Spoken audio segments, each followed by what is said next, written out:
Perfeito.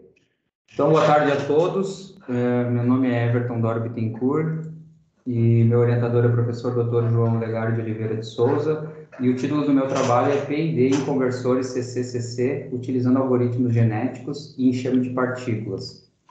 Como estrutura de apresentação, temos a introdução, fundamentação teórica, metodologia, análise de resultados e conclusões. Para a introdução, temos a pergunta-problema. Buscando-se a redução dos parâmetros da resposta transitória de um sistema de controle, como tempo de subida, tempo de acomodação e de overshoot, qual meteorística apresenta melhor capacidade de sintonia de controladores P&D em conversores CC/CC, os algoritmos genéticos ou enxame de partículas? Com isso, temos o objetivo geral, que é comparar as meteorísticas de AIPSO na obtenção dos parâmetros para a sintonia de controladores P&D. Para isso, a otimização buscará reduzir os parâmetros da resposta desses sistemas, como o overshoot, o tempo de subida e o tempo de acomodação. Os objetivos específicos busca-se aprofundar o conhecimento em conversores do tipo CC/CC, controladores P&D, meteorísticas e com os algoritmos de AIPSO. Também implementar nos algoritmos uma função objetivo em busca dos parâmetros que satisfaçam a sintonia dos controladores P&D. Testar os parâmetros encontrados pelos algoritmos nos conversores CC e comparar o resultado indicando qual teve a melhor performance. Como justificativa, trago a importância de uma correta sintonia de controladores P&D, onde dentro da automação a utilização de controladores de processos contínuos, em malha fechada principalmente, tem aumentado gradativamente. E neste aspecto, saber realizar a sintonia de um controlador pode trazer estabilidade ao sistema, atingindo um controle mais preciso e minimizando os custos, principalmente para a indústria. Realizar o controle de uma planta sem o modelo matemático da mesma. Isso a gente verifica bastante que é grande desafio da engenharia encontrar parâmetros adequados por meio da otimização, principalmente quando não se consegue modelar por meio de uma função de transferência a planta do processo a ser controlado. E encontrar novos métodos de sintonia que sejam mais eficientes. Com a evolução dos computadores atualmente, né, a gente verifica que meteorísticas por meio de algoritmos de otimização passam a ser utilizados na busca de uma melhor sintonia para controladores P&D do que os métodos tradicionais. E também contribuir com a comunidade acadêmica com o uso de algoritmos de otimização para a sintonia de controladores P&D em conversores CC/CC. Como fundamentação teórica, temos os conversores CC/CCs. Eles estão contidos dentro do campo da eletrônica de potência, que se divide em potência, eletrônica e controle. Eles são utilizados para converter uma fonte de tensão CC fixa em uma CC variável. Assim como um transformador, esses circuitos podem ser usados para rebaixar ou elevar uma fonte de tensão CC. Eles também são largamente utilizados para regular a tensão de alimentação de sistemas aeroespaciais e também veículos elétricos, como outros equipamentos. Eles são sistemas formados por semicondutores de potência, operando como interruptores, né, ou chaves, por elementos passivos também, normalmente indutores e capacitores, que têm por função controlar o fluxo de potência de uma fonte de entrada por uma fonte de saída.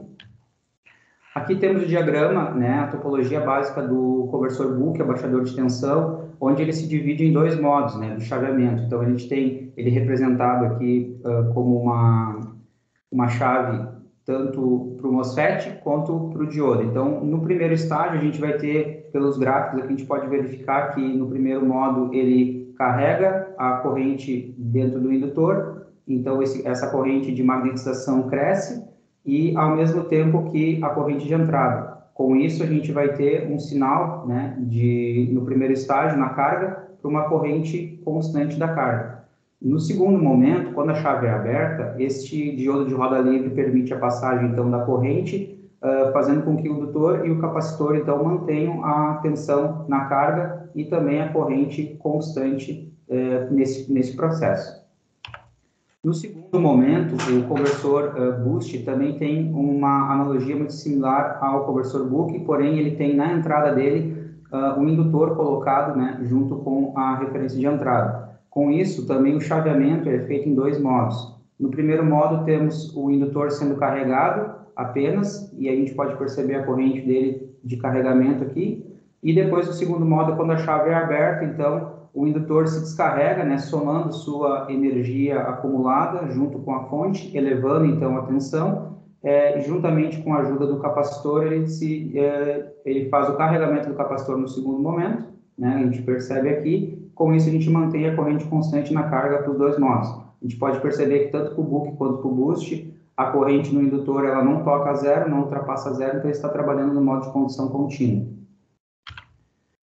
Controladores PID, a gente trabalha então, os controladores são os mais utilizados no meio industrial, né, para controle, e eles trabalham com 3 ações, né, proporcional, integral e derivativa. A ação proporcional, ela atua no erro, né, fazendo a verificação entre a referência e a saída. A ação integral, ela acumula o erro com o passar do tempo e ela atua para corrigir o erro em regime permanente.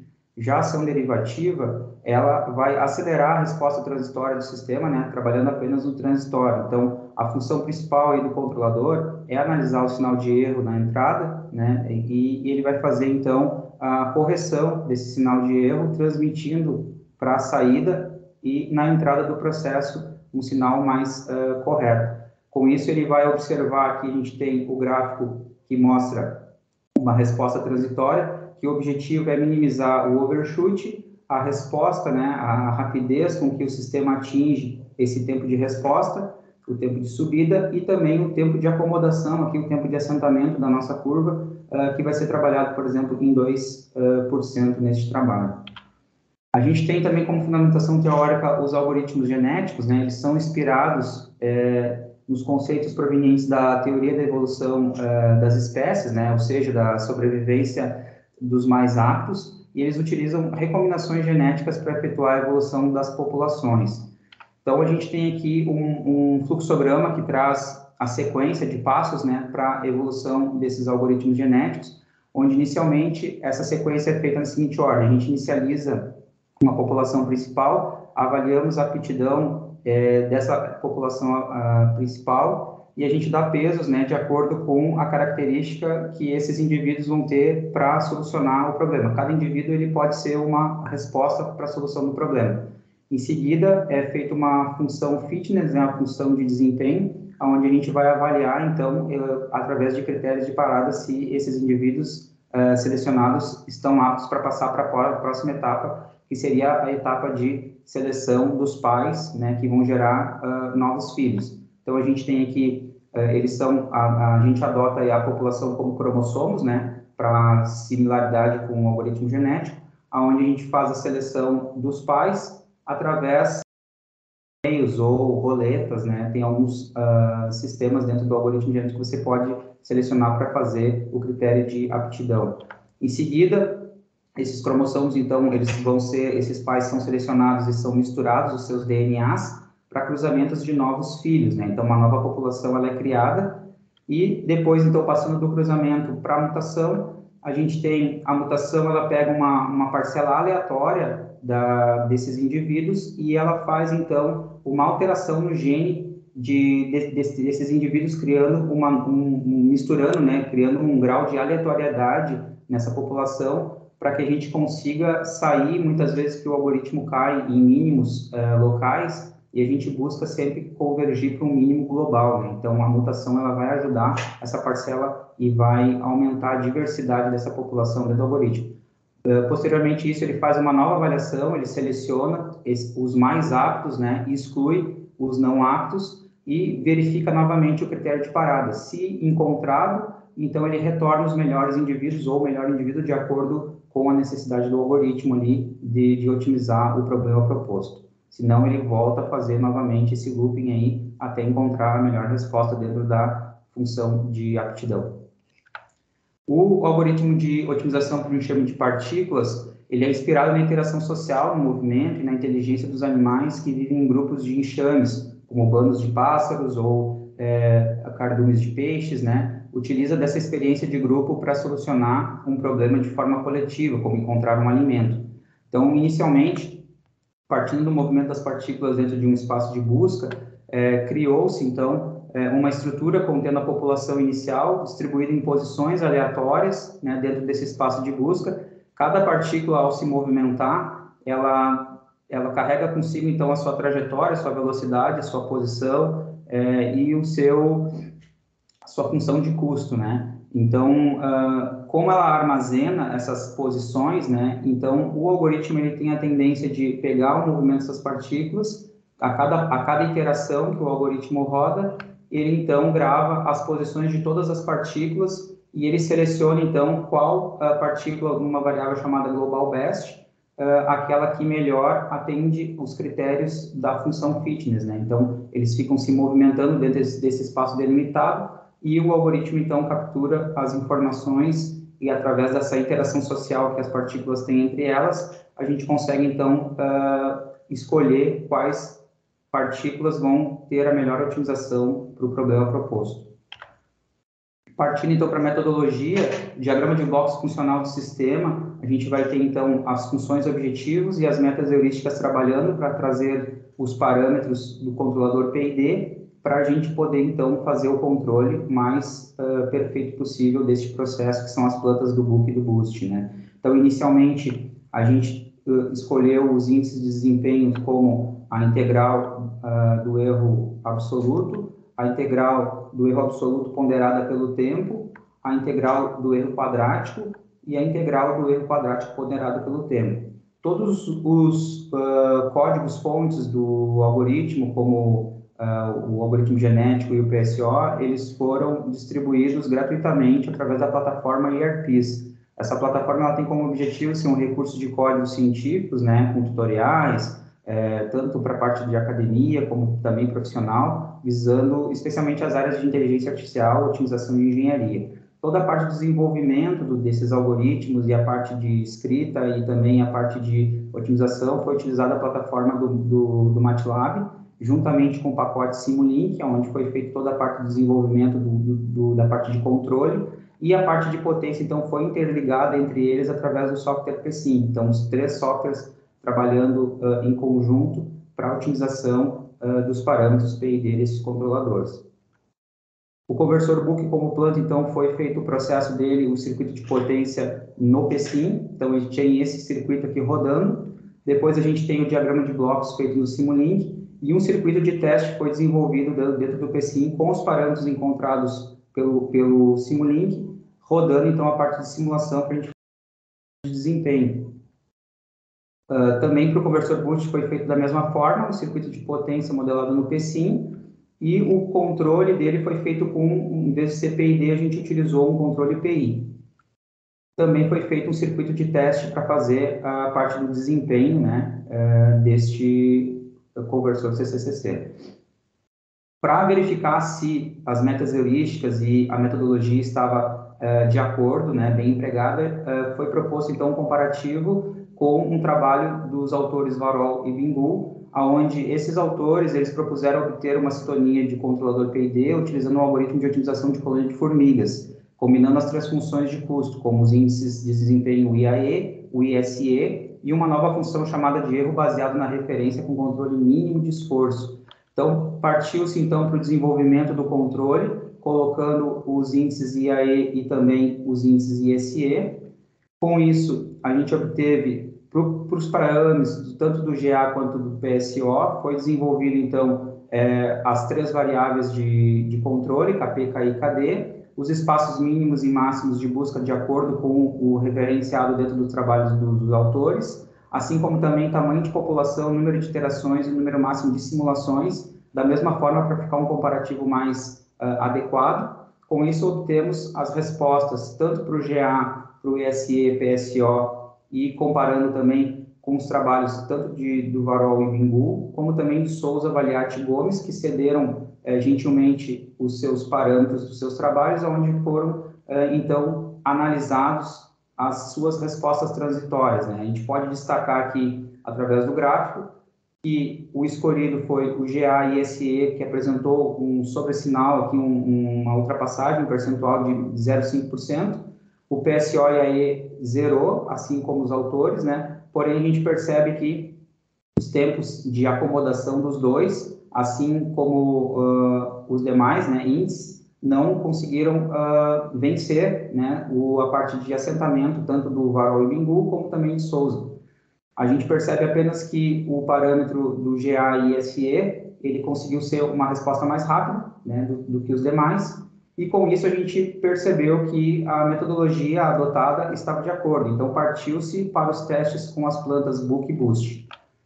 Os resultados de utilização do conversor book, a gente pode trazer, então, tanto para o GA, todos os índices de desempenho foram realizados, as respostas que mais atingiram, de acordo com a função fitness, foram colocadas neste gráfico, onde a gente percebe que quem desempenhou o melhor desempenho foi, dentro do GA, o índice ITSE. Então, ele apresenta aqui na cor vermelha, né? Ele teve a melhor resposta tanto em velocidade, quanto também na parte de assentamento, e comparando também com um trabalho de Souza, que foi desempenhado na cadeira de conversores chaveados. Também para o PSO, foi desenvolvido a mesma análise, e a gente pode verificar aqui também que o índice TSE ele foi vencedor. Passando então para o teste de desempenho do book, a gente fez teste de rampa de entrada, onde foi avaliado tanto para o índice ITSE como também para os valores de Souza. Porém, em Souza, como ele trabalhou com um conversor apenas na função PI, então teve um bloco PI mais um limitador, então foi feito na mesma configuração, comparado com o nosso circuito. A gente teve o resultado para o PSO índice ITSE, e para Souza. A gente percebe que no PSO e TSE ele responde bem para variações de tensão de entrada, a saída segue bem o sinal de referência, e o trabalho de Souza, então, ele perde um pouco de desempenho aqui quando a entrada está em 35 volts, ele não consegue seguir a referência do sinal, e depois ele estabiliza a partir de 40 volts. Outro teste que foi desenvolvido, comparando também com o trabalho de Souza, foi o teste de variação da resistência de carga, variando de 5, 4 e 3 ohms, onde foi proposto, então, a colocar resistências em paralelo para atingir esses valores, e com isso foi feito a comparação também com o trabalho de Souza na mesma configuração. A gente tem aqui, então, os resultados dos dois, onde em 1 milissegundo a gente entra com a resistência em paralelo, ele inicia com 5, depois ele parte para 4, a resistência de 4 ohms, em 3 milissegundos ele desliga essa carga, volta para 5 ohms a carga, e depois em 5 milissegundos é colocada a resistência equivalente, então, de 3 ohms no circuito, e a mesma é desconectada do circuito, voltando para 5 ohms nos 7 milissegundos. Então, os distúrbios colocados no sistema, ele rapidamente tenta recuperar o sinal de resposta, e a gente faz o mesmo comparativo com os valores dos parâmetros de Souza. A gente percebe que ele demora um pouquinho mais para atingir a referência. O próximo desempenho, então, foi feito com a carga eletrônica, onde foi colocado um sinal de entrada de 25 volts, e foi verificado se a carga eletrônica conseguia fazer com que a fonte de alimentação seguisse a referência. Então, da mesma forma, todos os índices foram desempenhados, tanto para o PSO quanto para o GA, comparando com os resultados de Souza.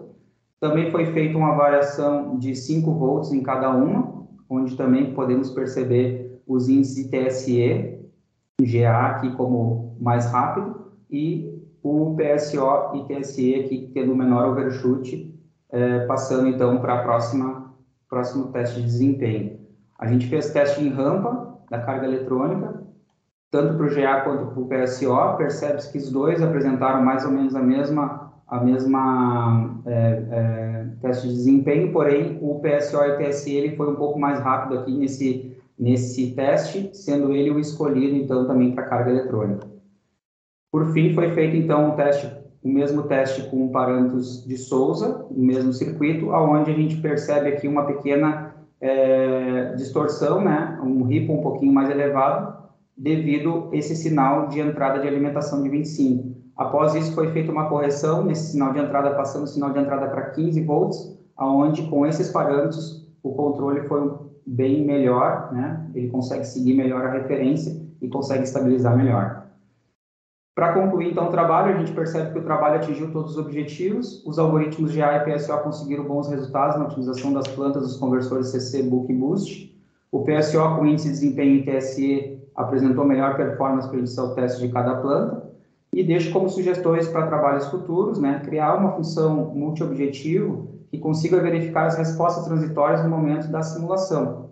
e também testar os resultados em uma implementação física, comparando os resultados obtidos na simulação com uma implementação prática. Com isso, eu concluo essa apresentação e fico à disposição para perguntas. Muito obrigado. Obrigado, Everton, pela apresentação. Pessoal, agora a gente passa para a banca para os questionamentos, as perguntas, né?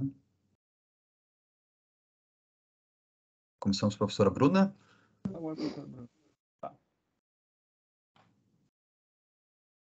Eu começo, professor Olegário? Pode começar.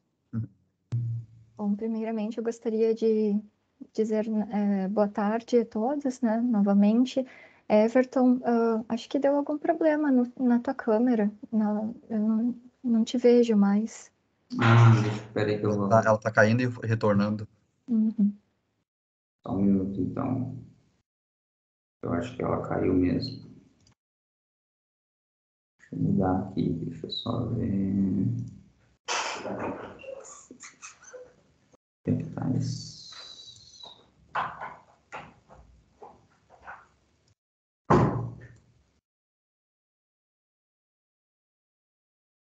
Vamos ver se volta. Voltou. Sim, Desculpe, estamos então. chegando. Eu acho que ela se desligou, acabou a bateria da minha câmera Sim, aqui. sem problemas. Vocês conseguem ver Everton, minha tela ou está compartilhando ou já descompartilhou? Não sei. parou o compartilhamento. Tá, deixa eu voltar aqui para vocês poderem fazer o... Aí.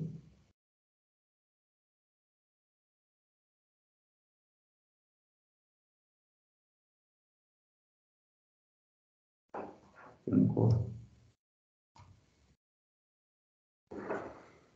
Acho que tranquei. Da minha parte, Alô? não é necessário compartilhamento. Fica tranquilo com relação a isso.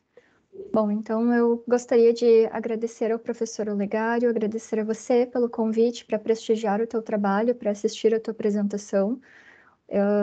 Eu achei excepcional o trabalho por você desenvolvido. Ele apresenta início, meio e fim. O texto ele está muito bem escrito, você utilizou muito bem o padrão formal da língua portuguesa, dá para ver que você escreve muito bem. Achei a estrutura do teu trabalho muito organizada, ficou bastante claro o escopo do trabalho, né? Você justificou muito bem ele ali na introdução. No capítulo deixa eu só pegar aqui. No capítulo de fundamentação teórica, tu abordaste os conceitos que são necessários para o entendimento do teu trabalho, né? E eu achei interessante que tem um nível adequado de detalhamento, não está demasiadamente extenso, né? Não está cansativo de ler, muito pelo contrário. Então, em termos ali de texto, teu trabalho está excepcional. Falando agora da tua apresentação, você apresentou no tempo previsto, demonstrou bastante confiança, né? Demonstrou bastante calma, bastante clareza nas tuas afirmações. E eu só tenho a parabenizar. Só uma sugestão, e é uma sugestão mesmo para você conversar com o professor Olegário, avaliar se é relevante, né? É de você apresentar ali em trabalhos correlatos, que na realidade não tem uma seção com esse nome, mas você utilizou diversos trabalhos, né, correlatos para fazer a análise dos teus resultados, mas apresentar talvez algum tipo de quadro comparando esses trabalhos utilizados por você, comparando com a tua solução, né? Antes de comparar diretamente ali os resultados, como tu fizeste no capítulo 4, tá? E fica, após a leitura do teu trabalho, só fiquei com uma dúvida, porque, assim, não tem segundas intenções, né? Mas como você fez a seleção das duas meta-heurísticas que tu utilizaste, que foi o enxame de partículas e o algoritmo genético? Na verdade, a gente tinha muitas opções, né, para escolher. Então, o algoritmo genético, por ele ser um dos mais conhecidos, né, e também pela literatura trazer o enxame de partículas com bastante desenvolvimento em cima de pesquisa, em cima desse algoritmo, e ele tem trazido bastante retorno, sim, em termos comparativos, né. Como para o trabalho também não ficar muito extenso, a gente acabou escolhendo e optando por essas duas, assim, mas poderia ter sido feitas bem mais, né. Sim. E última pergunta, quanto tempo você desenvolveu, em quanto tempo você desenvolveu o teu trabalho? 2, 3 semestres? E já vem, porque teve, na verdade, eu tô desde a pandemia, né, com esse trabalho. Inicialmente eu tinha um outro tema e tinha um outro orientador também que acabou saindo da universidade, então a gente, quando eu conversei com o professor ali no início da pandemia, a gente começou a trabalhar nessa questão mais de fazer em nível de otimização, devido também à questão das restrições, né, de laboratório e tudo mais, e basicamente foi feito aí em um semestre e meio, mais ou menos, toda a parte dessa, porque eu tive que fazer 2 em 1, né? Quando eu fiquei um semestre parado e aí esse semestre, então, quando eu voltei, aí disse, professor, vai ter que correr com a metodologia também e também começar a fazer os testes. Então, a gente começou já lá atrás a fazer esse desenvolvimento, né? Então, foi bastante, teve bastante pesquisa em cima disso para poder entender bem, né? Porque são muitos conceitos aí, muitos conceitos que a gente traz da engenharia, né, de todo o curso Sim. aí, teve que juntar várias ciências aí. Últimos dois aspectos que eu gostaria de parabenizar. Tu utilizaste um número significativo de referências bibliográficas, algumas assim, que são base, né, como o Rashid, ali, o Ogato, enfim, o Nise, que tu utilizaste, mas também você utilizou artigos publicados em 2021. Então, é um mérito. E eu também me recordei, enquanto você falava, né, que praticamente todos os parágrafos ali da introdução e do referencial teórico ali do capítulo 2, Fundamentação Teórica, você justifica com a referência bibliográfica. E isso me chamou muito atenção como um mérito. Então, está tudo muito bem embasado. Eu gostei muito do teu trabalho. Eu perguntei a questão do tempo, porque o teu trabalho ele está muito sólido, sabe? E eu fiquei me questionando quanto tempo você havia investido para chegar nesse nível. Então, parabéns novamente e muito obrigada pelo convite.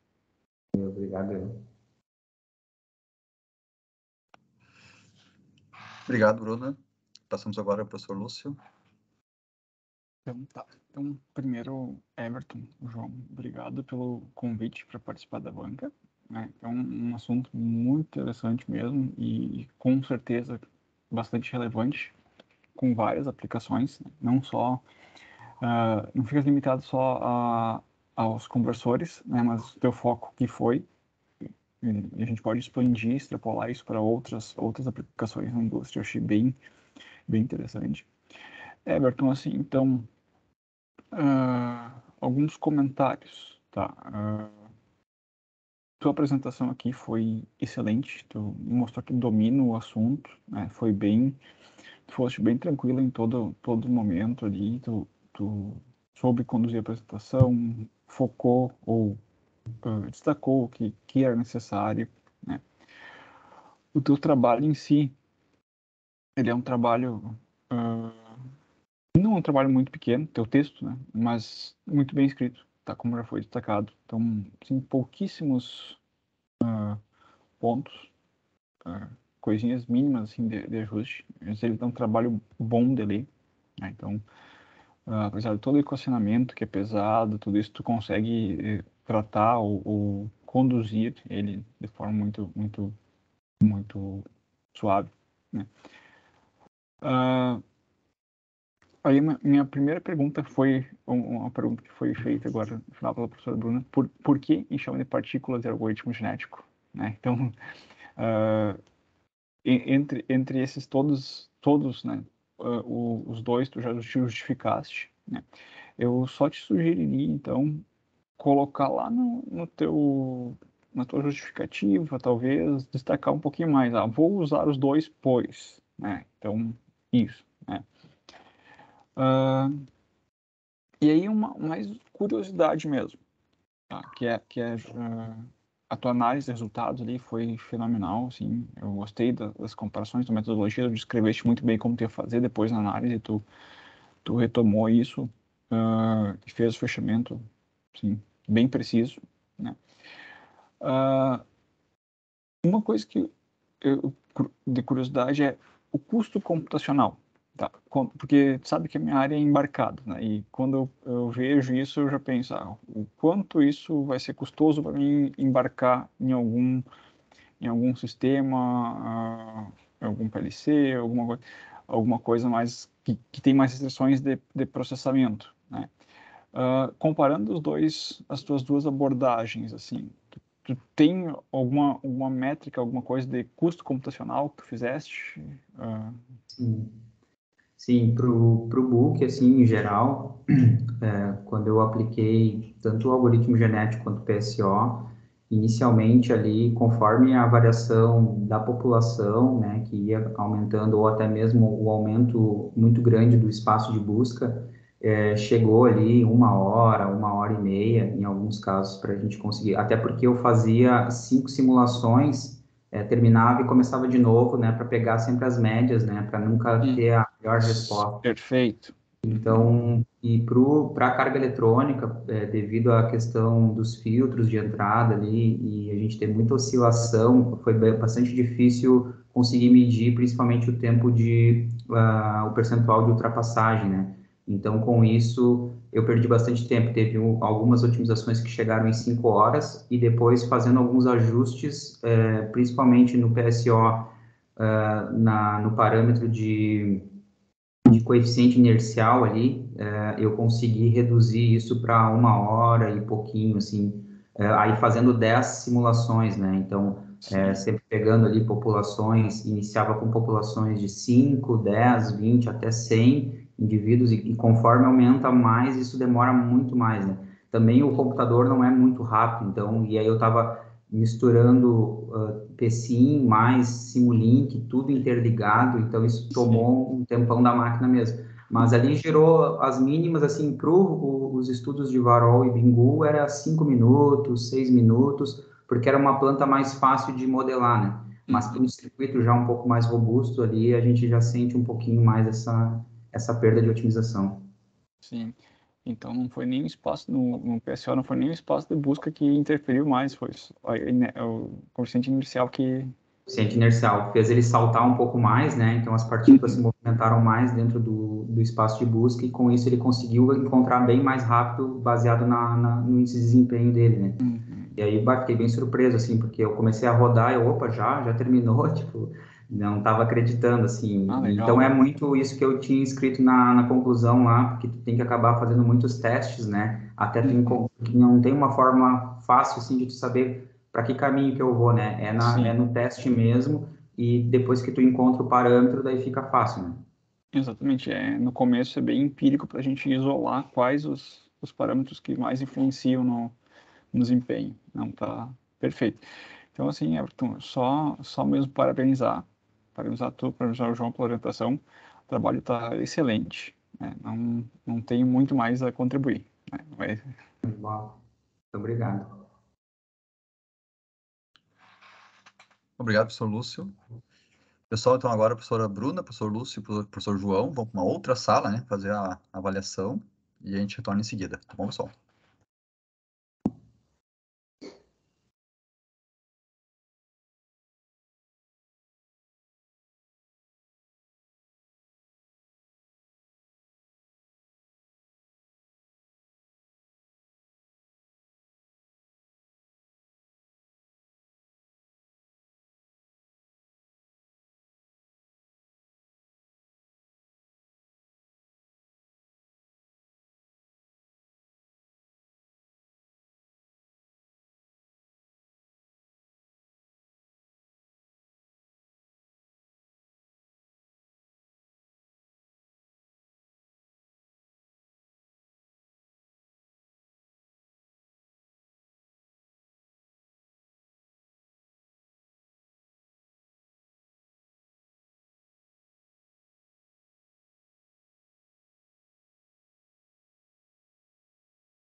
Pessoal, então já voltamos aqui para a parte final. Everton, então antes de dar o conceito, né? Então a gente tem agora a chamada versão pós-banca, né? Com as modificações do texto, né? Então a professora Bruna e o professor Lúcio vão te passar agora o arquivo PDF, né? Com os ajustes, né? De texto, né? E a gente vai conversar durante a semana para fazer esses ajustes. Então a gente tem até a próxima sexta-feira da semana que vem, né? Sem ser essa agora, sexta semana que vem, dia 24, né? Para fazer a postagem da versão pós-banca, tá? Então a gente vai conversando durante a semana e a gente vê os pontos a serem ajustados, né? A gente troca a figurinha, depois a gente faz a postagem da versão final. Aí já tem uma aba específica para a versão pós-banca, tá? Então a gente fez já aqui a avaliação, né? Então foste aprovado por distinção. Parabéns. Opa, obrigado, gente. Pô, obrigado. A gente viu Feliz. que o desempenhou muito trabalho, que o trabalho estava assim de forma excepcionalmente implementado, né? Então merece. Ah, que legal, que legal. Estou muito feliz. Muito obrigado e agradeço vocês muito pelo tempo disponibilizado aí para ler o meu trabalho. Agradeço muito ao professor João Legário aí que deu toda essa força aí nesse período aí que a gente não pôde se ver presencialmente, né? Mas estou muito feliz aí com o resultado. Agradeço demais aí o pessoal que participou, minha família, todo mundo. Muito obrigado. Parabéns, Everton. Então tá, Muito pessoal. obrigado. A gente faz agora aqui o nosso fechamento da banca, né? Com o resultado, né? Então, parabéns, Everton. Então, formalizamos aqui nosso fechamento oficial, né? Então, pessoal, boa tarde e até mais. Boa tarde. Valeu. Tchau, tchau, gente. Obrigadão. Até mais, pessoal.